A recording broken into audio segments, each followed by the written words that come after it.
저희가 인터넷을 통해서 예배를 드리는 것이 벌써 두 번째입니다. 사실 상당히 어색하죠. 근데 저도 굉장히 어색합니다. 이런 환경에서 예배를 드리게 되리라는 것은 전혀 상상하지 못했습니다. 공상과학 영화에서나 나올 법한 일들이 현실이 되었다 하는 생각을 하게 됩니다. 하지만 불가피한 일이죠.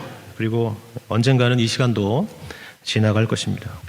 2차 세계대전 당시에 영국 상공에서 영국군의 공군과 또 독일군의 공군들이 서로 치열한 공방전이 있었던 그런 시절이 있었습니다. 당시에 사람들이 할 수 있었던 일이라는 것은 이 사이렌이 울리면 방공호에 들어가서 라디오의 주파수를 맞추고 방송을 듣는 일이었습니다.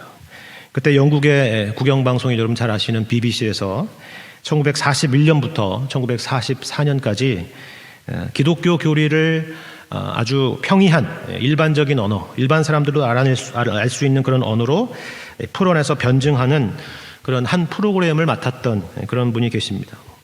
이 프로그램이 당시에 15분 정도의 분량의 시간이었는데 상당한 반향을 일으켰다라고 합니다. 물론 좋은 반응을 이끌어내기도 했지만 무슨 국영방송에서 이런 내용들이 있느냐라고 이렇게 이야기하는 그런 반발도 상당했었습니다. 그리고 그때 강연들을 묶어서 만들어낸 책이 오늘날까지 많은 사람들에게 읽히고 있는 베스트셀러가 되었습니다. 바로 그 책이 여러분 잘 알다시피 C.S. 루이스의 순전한 기독교라는 그런 책입니다. 이 강연이 반향을 일으켰던 것은 비단 C.S. 루이스라는 한 개인의 탁월함 때문만이라 생각하지는 않습니다.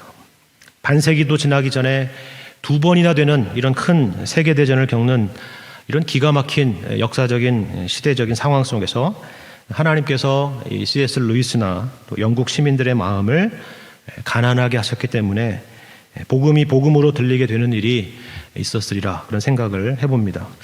마찬가지로 우리에게 허락된 이 힘든 시간들이 다만 힘든 시간이 아니라 하나님께서 우리의 마음을 가난하게 하시고 또 우리가 그동안 보지 못했던 것들을 보게 하시고 또 깨닫게 되게 하시는 그런 시간이 되기를 바랍니다. 그리고 당시에 라디오보다 더 훌륭한 이런 인터넷 환경을 하나님이 허락해 주셔서 이를 통해서라도 함께 예배를 드릴 수 있도록 해주신 하나님께 감사한 마음을 가지고 예배에 임하시는 여러분과 제가 되었으면 좋겠습니다. 잠시 기도하겠습니다. 하나님 아버지, 이 시간 주님의 말씀을 함께 듣고 또 주님의 뜻을 헤아리길 원합니다. 성령께서 저희들의 마음을 열어주시고 여러 가지 복잡한 생각들, 복잡한 마음들을 내려놓고 주님 우리에게 주신 이 말씀에 우리의 마음을 모을 수 있는 이 시간 될 수 있도록 성령께서 함께하여 주옵소서. 온전히 주님께 의탁드리며 살아계신 예수님의 이름으로 기도합니다. 아멘. 오늘 우리가 함께 읽은 이 본문의 말씀은 우리에게 믿음을 독려하고 또 하나님을 거역하지 말고 그 마음을 완고하게 하지 말 것을 권고하는 그런 말씀입니다. 그런데 여러분 읽어보신 것처럼 그 어조가 생각보다 상당히 강력하다는 것을 알 수가 있습니다. 특히 마지막 구절들이 그렇습니다. 우리 16절 이하의 말씀을 제가 다시 한번 읽겠습니다. 히브리서 3장 16절 이하의 말씀입니다. 듣고 경노하시게 하던 자가 누구냐? 모세를 따라 애굽에서 나온 모든 사람이 아니냐? 또 하나님이 40년 동안 누구에게 노하셨느냐? 그들의 시체가 광야에 엎드러진 범죄한 자들에게가 아니냐? 또 하나님이 누구에게 맹세하사 그의 안식에 들어오지 못하리라 하셨느냐? 곧 순종하지 아니하던 자들에게가 아니냐? 이로 보건대 그들이 믿지 아니함으로 능히 들어가지 못한 것이라 하는 말씀입니다. 6가지 질문들이 차례로 등장하는 것을 볼 수 있죠. 이것은 서브 이시오라는 당시의 수사법을 사용한 것인데 그냥 어떻게 평범하게 어떤 명령이나 권고를 하는 것보다도 이러한 일련의 질문들을 사용해서 청중들로 하여금 어떤 공감을 이끌어내는 그런 방식을 사용한 것입니다. 우리도 그렇죠. 제가 그냥 이렇게 평범하게 쭉 이야기하는 것보다도 여러분 그렇지 않습니까? 무엇이라고 나와 있습니까? 어떻습니까? 라고 여러분에게 질문을 함을 통해서 그렇게 같이 공감을 이끌어내는 그런 방식입니다. 그런데 유독 그럼에도 불구하고 마지막 구절이 우리에게 눈에 들어오게 됩니다. 그 중에서도 마지막 구절 18절 19절 말씀을 보면 또 하나님이 누구에게 맹세하사 그의 안식에 들어오지 못하리라 하셨느냐? 곧 순종하지 아니하던 자들에게가 아니냐? 이로 보건대 그들이 믿지 아니함으로 능히 들어가지 못한 것이라 말씀을 하고 있습니다. 여러분, 이 말씀을 읽으면 어떤 생각이 드십니까? 우리는 이 말씀을 접하면 먼저 우리 나름의 머릿속에 공식이 딱 돌아갑니다. 그의 안식에 들어오지 못한다, 천국에 가지 못한다, 구원이 취소된다 와 같은 그런 식이죠. 누가 그런가? 순종하지 않은 사람, 믿지 않은 사람이다. 그런 사람은 안식에 들어오지 못하고 천국에 못 가고 구원도 얼마든지 취소된다. 오늘 본문의 말씀의 배경이 되는 민수기의 말씀을 보라. 진짜로 그들이 가데스 바네아에서 정탐꾼들을 보냈는데 여호수아와 갈렙의 보고는 무시하고, 더 근본적으로는 약속의 땅을 그들에게 주시겠다는 하나님의 약속을 거부하다가 결국 그 출애굽의 1세대들은 여호수아와 갈렙을 제외하고는 가나안에 못 들어가지 않았느냐. 이것이 그것을 말해주는 것이 아니냐. 이것이 바로 그들이 출애굽을 경험하고 홍해를 건넜어도 결국 구원이 취소될 수 있다라는 것을 말해주는 것이 아니냐. 그렇게 생각하는 것이죠. 여러분, 정말 그런 의미일까요? 만일 그렇게 생각한다면 그것은 성경을 정말 단순하게 이해하는 것입니다. 그리고 만일 그렇게 성경을 단순하게 이해하기로 작정을 하셨다면 마찬가지로 우리는 이에 대해서 정말 단순한 질문 몇 가지를 해볼 필요가 있을 것 같습니다.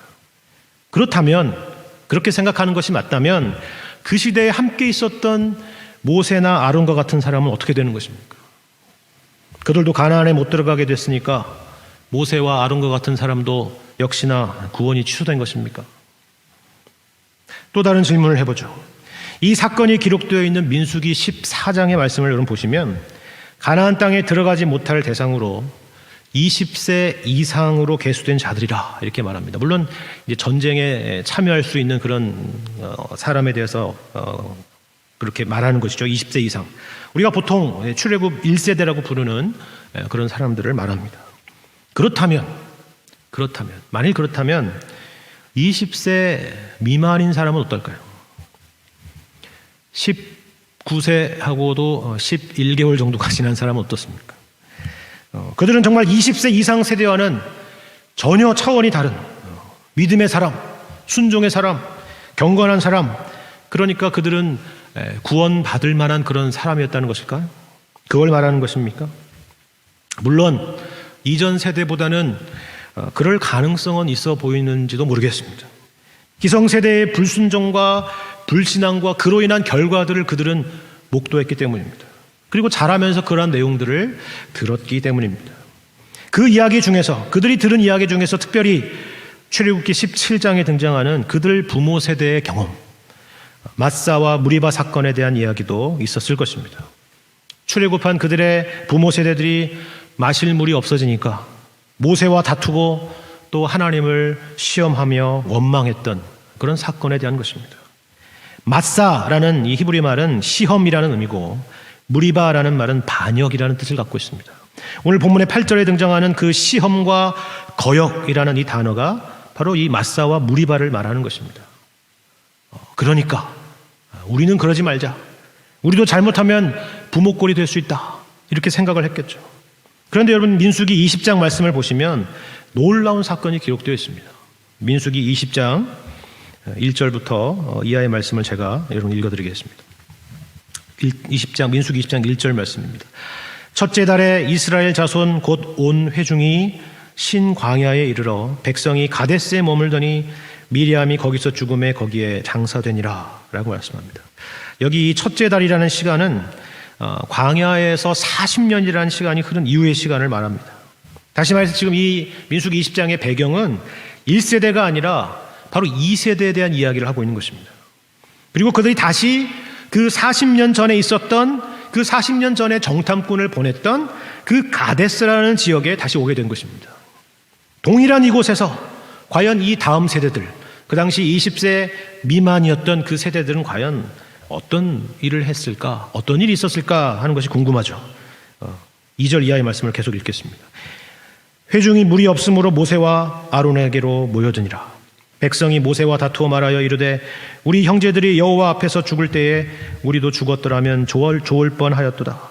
너희가 어찌하여 여호와의 회중을 이 광야로 인도하여 우리와 우리 짐승이 다 여기서 죽게 하느냐? 너희가 어찌하여 우리를 애굽에서 나오게 하여 이 나쁜 곳으로 인도하였느냐? 이곳에는 파종할 곳이 없고 무화과도 없고 포도도 없고 석류도 없고 마실 물도 없도다 라고 말하죠. 부모 세대에게 있었던 출애굽기 17장에 등장하는 그 마사 무리바 사건과 정확하게 일치되는 사건이 일어나게 된 것입니다. 똑같은 일이 벌어진 것입니다. 뭘 말하려는 것일까요? 시대와 장소만 달라졌을 뿐 이스라엘 백성들은 여전히 하나님을 거역하고 하나님을 시험하는 자들이라 하는 것입니다. 1세대나 2세대나 다를 것이 하나도 없다 하는 것입니다.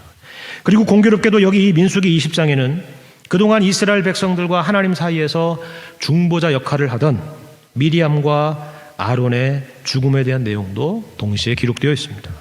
그리고 심지어 모세 역시도 중보자로서의 부적격한 모습이 나타나서 이들을 가나안 땅으로 인도하여 드리지 못하리라는 하나님의 선언을 듣게 되는 장면이 있습니다. 여러분, 이 모든 것이 무엇을 말씀하려는 것인지 아시겠습니까? 크게 두 가지입니다. 하나는 인간은 스스로의 힘과 능력으로 하나님의 안식에 들어갈 자격이 없다 하는 것입니다. 그런 수준이 못 된다 하는 것입니다. 그들이 1세대이건 2세대이건 3세대이건 무슨 세대이건 간에 그 어떤 세대이건 간에 그것은 마찬가지다 하는 것입니다. 하나같이 하나님을 시험하고 하나님을 반역하던 자들이라 하는 것이죠. 또 다른 하나는 이것입니다. 이들을 인도할 인간 중보자의 한계에 대한 것입니다. 우리는 이것을 지난 시간에 살펴봤죠. 모세는 분명히 하나님의 온 집에서 신실했던 종이었습니다.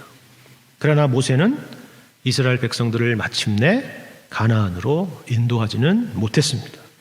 모세는 마침표가 아니라 히브리서 3장 5절에 나와 있는 것처럼 장래에 말할 것, 바로 예수 그리스도의 오심을 증언하기 위한 하나님의 종이었다 하는 것입니다. 그러면 어떻게 우리는 구원을 받는가? 모세를 통해서도 아니고 그가 전한 율법을 통해서도 아니다. 우리에게 있는 어떤 가능성이나 열심이나 노력을 통해서도 아니다. 바로 우리의 죄를 속량하신 대제사장 예수 그리스도를 통해서다.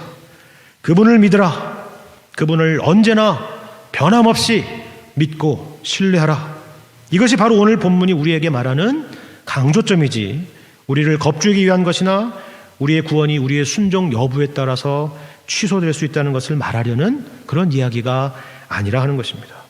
사실 오늘 본문에서 히브리서 기자가 오늘 이 설교를 위해서 인용하는 이 시편 95편의 말씀도 이런 맥락에서 인용되는 말씀인 것입니다. 본문에는 시편 95편의 후반부만 인용되어 있어서 마치 이 시편 95편이 이런 엄한 명령과 경고에 대한 이야기인 것처럼 보이지만 실상 시편 95편은 그런 내용이 아닙니다.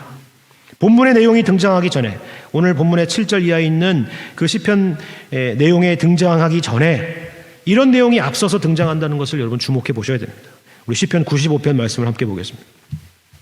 시편 95편 1절 이하의 말씀. 오늘 본문의 말씀이 등장하기 전에 어떤 내용이 시편 95편에 등장하고 있는지를 여러분 보시기를 바랍니다. 오라 우리가 여호와께 노래하며 우리의 구원의 반석을 향하여 즐거이 외치자. 즐거이라는 표현을 보시기 바랍니다. 우리가 감사함으로 그 앞에 나아가며 시를 지어 즐거이 그를 노래하자. 여호와는 크신 하나님이시요 모든 신들보다 크신 왕이시기 때문이로다. 땅의 깊은 곳이 그의 손안에 있으며 산들의 높은 곳도 그의 것이로다. 바다도 그의 것이라. 그가 만드셨고 육지도 그의 손이 지으셨도다. 오라 우리가 굽혀 경배하며 우리를 지으신 여호와 앞에 무릎을 꿇자. 그는 우리의 하나님이시요 우리는 그가 기르시는 백성이며 그의 손이 돌보시는 양이기 때문이라.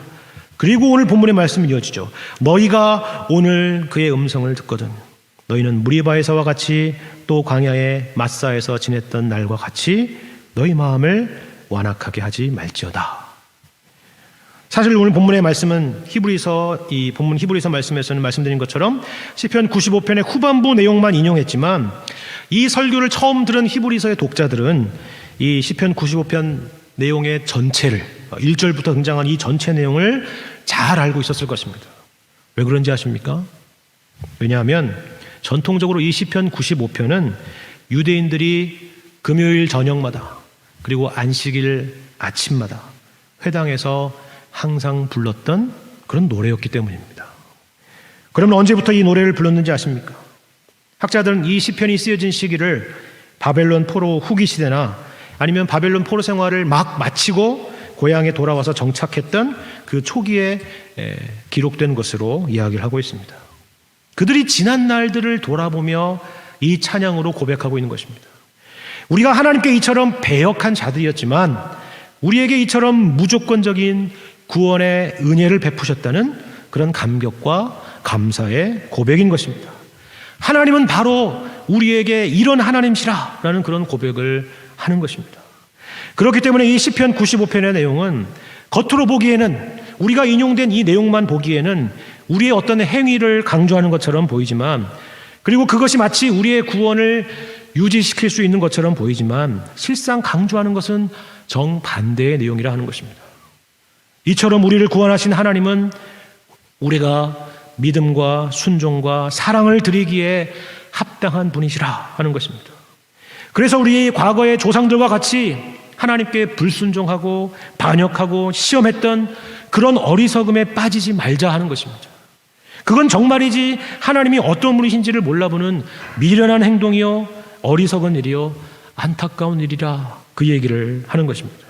그래서 오늘 본문의 말씀은 이 시편 95편의 내용을 바탕으로 딱 한 가지의 주제의 설교를 하고 있는 것입니다. 그것은 바로 이와 같은 우리의 구원의 하나님에 대한 변함없는 믿음에 대한 요청입니다. 이것은 이 본문에 대한 설교의 서두와 말미의 내용을 보면 알 수가 있습니다. 우리가 말씀드린 것처럼 7절부터 10절까지 내용은 그 말씀을 인용했던 것이고 그리고 11절부터 19절까지 내용이 그 설교의 내용인데 특별히 12절 말씀을 보시면 이런 말씀이 있죠. 뭐라고 되었습니까? 형제들아 너희는 삼가 혹 너희 중에 누가 믿지 아니하는 악한 마음을 품고 살아계신 하나님에게서 떨어질까 조심할 것이요. 그렇죠? 맨 마지막 말씀도 그렇습니다. 19절 말씀을 보시면 이로 보건대 그들이 믿지 아니함으로 능히 들어가지 못한 것이라 말합니다. 무엇에 대한 강조입니까? 믿음에 대한 것이죠.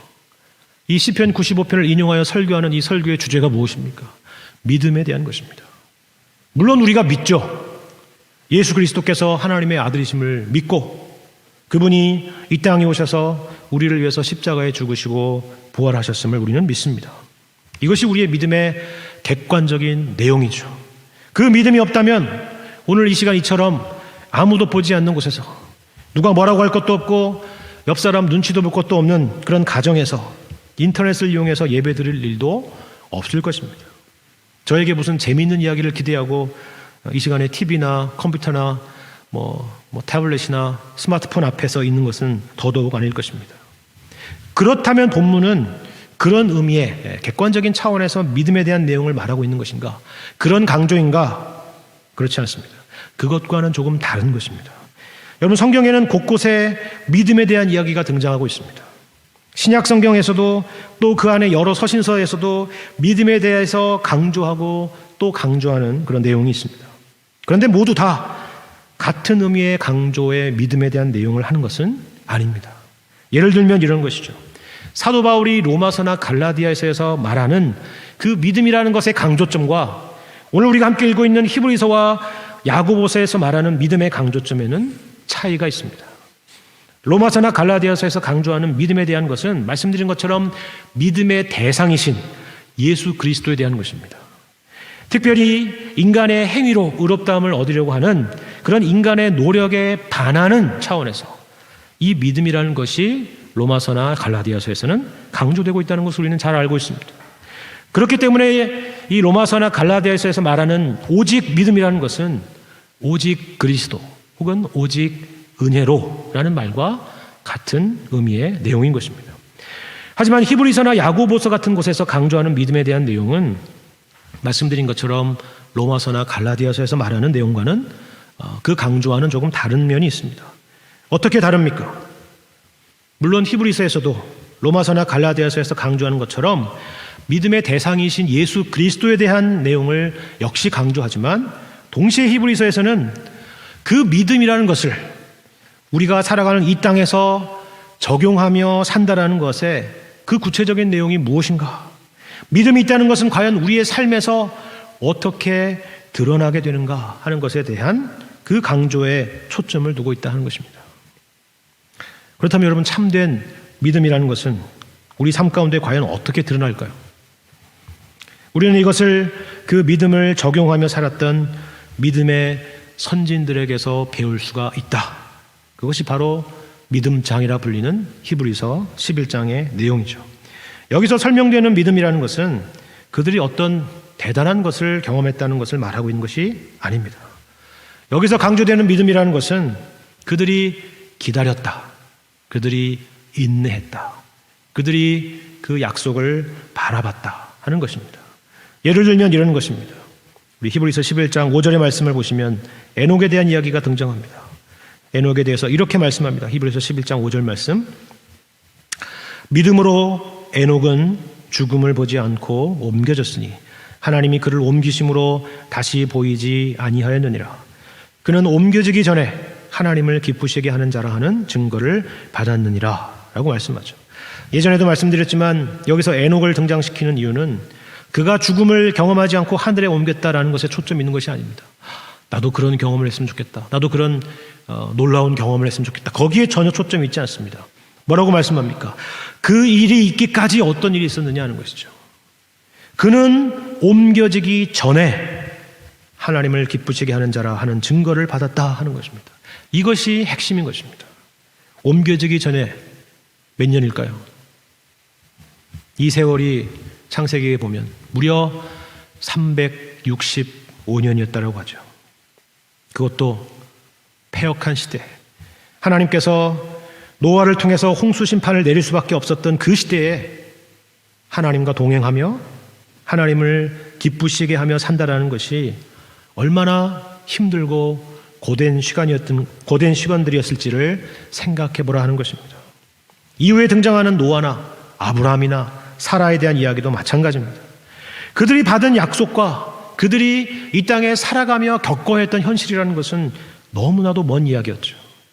그러나 그것을 바라보며 현실을 견디며 살아갔다는 것입니다. 그들이 그처럼 무슨 대단한 인내와 불굴의 의지를 가졌다는 것을 말하려는 것이 아니라 우리가 창세기에서 보는 것처럼 그들이 경험한 그 현실들이라는 것은 이처럼 녹록하지 않았던 그런 시간들이었다는 것입니다. 우리와 같이 믿음과 의심이라는 것이 조석 변개하던 그런 하루하루, 그런 1년들의 시간들을 보냈다는 것입니다. 하나님의 약속과 같이 무슨 하늘의 별이나 그리고 해변의 모래와 같은 후손은커녕 그 이삭조차도 무려 처음을 약속받은 지 25년이라는 시간이 지나서야, 나이가 100세나 다 되어서야 겨우 얻은 유일한 아들이었죠. 그래서 히브리서 11장 13절에는 뭐라고 말하고 있습니까? 이 사람들은 다 믿음을 따라 죽었으며 약속을 받지 못하였으되 그것들을 멀리서 보고 환영하며 또 땅에서는 외국인과 나그네임을 증언하였다라고 말하는 것입니다. 여러분, 이게 말이 되는 말입니까? 믿음을 따라 살아야죠. 왜 죽습니까? 그리고 믿음을 따라 살았다면 그 약속의 실현을 봐야죠. 그러나 왜 약속을 받지 못했습니까? 여러분, 이 말씀들이 왜 이제 여기에 있는지 짐작이 되실 것입니다.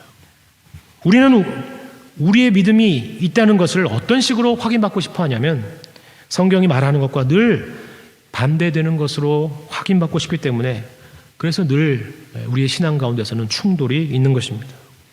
광야의 이스라엘 백성들, 그들은 분명히 애굽에 내려진 10가지의 재앙들을 통해서 하나님의 무시무시한 권능을 경험했고 또 홍해가 갈라지는 것을 통해서 하나님의 놀라운 구원을 경험했었습니다. 그러면 그 다음은 어떤 일들이 펼쳐져야 정상입니까? 그와 비슷한 일이 펼쳐져야 옳죠. 그와 비슷한 일이 펼쳐져야 정상이죠. 특별하고 대단한 그런 체험들, 광야길이 아니라 꽃길이 펼쳐지고 또 가는 길마다 오아시스와 대로들이 펼쳐져야 옳을 것입니다. 그런데 그들이 만난 것은 그러한 길이 아니라 광야였습니다. 그것도 무려 40년이라는 시간을 광야에서 보냈습니다. 그런데 재미있는 것은 이 40년에 대한 해석입니다. 이 40년은 분명히 심판이었죠. 그러나 성경은 다만 심판이라고 설명하지만은 않는다는 것입니다. 이 시간에 그것을 다 살필 수는 없겠지만 성경에서 말하는 이 40년은 심판일 뿐만이 아니라 은혜이자 또한 연단의 시간들이었다고 말합니다. 다만 심판이었다면 앞서 말씀드린 것처럼 민수기 14장에서 성경은 끝났어야 옳습니다. 그러나 그렇지 않았죠. 여전히 만나가 내리고 여전히 하나님의 임재로 상징되는 불기둥과 구름기둥은 그 40년의 긴 시간 동안 단 한 번도 그들을 떠나지 않았습니다. 이와 동일한 경험을 했던 이스라엘의 역사의 한 세대도 있었습니다. 바로 바벨론의 포로로 끌려갔던 유대인들입니다. 그들에게는 40년이 아니라 무려 70년이라는 시간이었습니다. 그러나 그 시간들이 다만 하나님의 심판과 하나님께서 그들을 버리신 시간이 아니라는 것을 성경은 곳곳에서 고백하고 있는 것을 보게 됩니다. 그것이 바로 오늘 본문 말씀에서 인용된 시편 95편의 말씀이기도 했다라는 것을 우리가 확인했죠. 그 70년의 시간들이 다만 하나님의 심판이었다면 이러한 고백, 이런 찬송은 있을 수가 없었을 것입니다. 더 중요한 것은 이것은 우리에게도 마찬가지라는 사실입니다.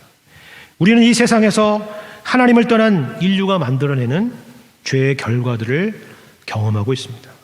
그러나 동시에 우리는 부인할 수 없는 하나님의 은혜와 또 하나님의 일하심과 돌보심을 경험합니다. 이 모든 것이 바로 우리가 이 땅에서 살아가는 현실이 모두 광야와 같다는 것을 우리에게 말해주는 것입니다. 대단할 것이 없는 하루하루의 삶입니다. 만나는 분명 하나님의 기적과 은혜이지만 딱 하루 먹을 만큼만 내리지 1년치가 내려오는 법은 없습니다. 일용할 양식을 주시지 우리에게 일확천금을 주시지는 않습니다. 하나님이 계시지 않는다고 말할 수는 없지만 그렇다고 하나님이 나의 인생에 이와 같이 역사하고 계신다라고 남부럽지 않게 자랑할 만한 그 자랑거리도 우리에게 주시지 않습니다. 우리의 일상, 바로 그것이 광야 같은 것입니다. 그리고 성경은 그것이 바로 우리의 유익을 위한 하나님의 뜻이라고 말씀하고 있습니다. 이를 통해서 하나님은 우리를 당신의 자녀로 빚어가시고 우리 주님을 닮은 하나님의 형상으로 만들어 가신다고 말씀하고 있습니다. 그렇다면 우리에게 요구되는 믿음이란 어떤 것이냐? 믿음은 무엇으로 확인되는 것이냐? 이와 같은 현실 속에서 믿음의 선진들과 같이 여전히 하나님의 신실하심을 믿으며 인내하며 기다리며 바라보는 것으로 드러나는 것이라 하는 것입니다. 이것이 바로 오늘 본문에서 믿음에 대하여 우리에게 강조하는 내용인 것입니다. 오늘 본문 히브리서 3장 6절 말씀도 그렇죠. 그리스도는 하나님의 집을 맡은 아들로서 그와 같이 하셨으니 우리가 소망의 확신과 자랑을 끝까지 굳게 잡고 있으면 우리는 그의 집이라 말씀합니다. 오늘 본문의 14절 말씀도 마찬가지입니다. 우리가 시작할 때에 확신한 것을 그것으로 끝내지 않고 끝까지 견고히 잡고 있으면 그리스도와 함께 참여한 자가 되리라 말씀합니다. 바로 인내에 대한 것입니다.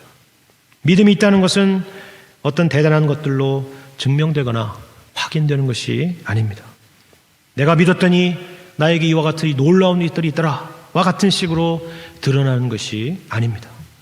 인내로 견뎌내는 것으로 바라보는 것으로 드러나게 되는 것입니다. 어떤 상황을 만나더라도 어떤 현실 속에서도 하나님이 우리의 아버지시며 우리의 구원자이시며 우리를 인도하실 분이시라는 것을 놓치지 않는 것입니다. 시편 95편의 고백처럼 그는 우리의 하나님이시오 우리는 그가 기르시는 백성이며 그의 손이 돌보시는 양이라 하는 이러한 믿음의 고백을 항상 잃지 않는 것입니다.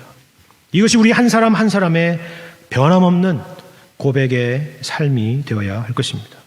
그리고 동시에 오늘 본문의 말씀은 이것이 우리 개인만의 고백이 아니라 서로의 고백이요 또 서로에 대한 권면이 되어야 된다라고 말씀하죠. 13절 말씀을 보시면 이런 말씀이 있습니다. 이런 권면입니다. 오직 오늘이라 일컫는 동안에 매일 피차 권면하여 너희 중에 누구든지 죄의 유혹으로 완고하게 되지 않도록 하라 말씀합니다. 오직 오늘이라 일컫는 동안에 매일 피차 권면하여 너희 중에 누구든지 죄의 유혹으로 완고하게 되지 않도록 하라. 우리는 홀로 설 수 없는 존재입니다. 매일 피차 권면해야 됩니다. 믿음에서 떨어지지 않도록 서로 격려하고 또 서로 세워줘야 됩니다. 믿음이 없는 이 시대 가운데 10명의 정탐꾼 같은 사람이 아니라 서로에게 여호수아와 갈렙과 같은 존재가 되어줘야 됩니다. 여호수아와 갈렙이 그랬던 것처럼 하나님의 약속이 우리 가운데 있고 우리 주님이 우리 가운데 계시고 하나님의 은혜와 보호가 우리 가운데 항상 있다고 서로 권면해야 할 것입니다. 특히 요즘 같은 시대에는 이러한 권면과 격려가 더욱 절실한 그런 시대인 것 같습니다. 아니, 더 정확히 말하자면 오히려 이런 시대이기 때문에 여러분의 믿음이 더욱더 분명하게 나타나고 또 발휘될 수 있는 그런 기회라 생각이 됩니다. 이 어려운 시기에 인내하는 믿음, 그리고 서로 격려하며 위로하며 기도하는 믿음으로 굳건하게 서게 되시는 여러분과 제가 되기를 주님의 이름으로 간절히 축원합니다. 함께 기도하겠습니다. 하나님 아버지, 은혜를 감사합니다. 우리의 하나님이 되어주시고 목자가 되어주셔서 우리를 기르시며 항상 돌보시며 인도하여 주시니 감사를 드립니다. 하나님의 신실하심과 변함없으심을 기억하며 찬양합니다. 또한 그 은혜가 항상 우리 가운데 있음을 믿습니다. 어떤 상황에서도 이 믿음을 잃지 않는 저희 모두가 되게 하시고 아버지 하나님의 약속과 신실하심을 믿음으로 바라보며 인내하며 기다리며 참으며 살아가게 하시고 또 피차 권면하며 격려하며 또 세워주며 기도하며 살아갈 수 있는 복된 하나님의 백성들 다 될 수 있도록 인도하여 주옵소서. 이 어려운 시기를 이 믿음과 인내로 이겨내는 저희 모두가 될 수 있도록 함께하여 주옵소서.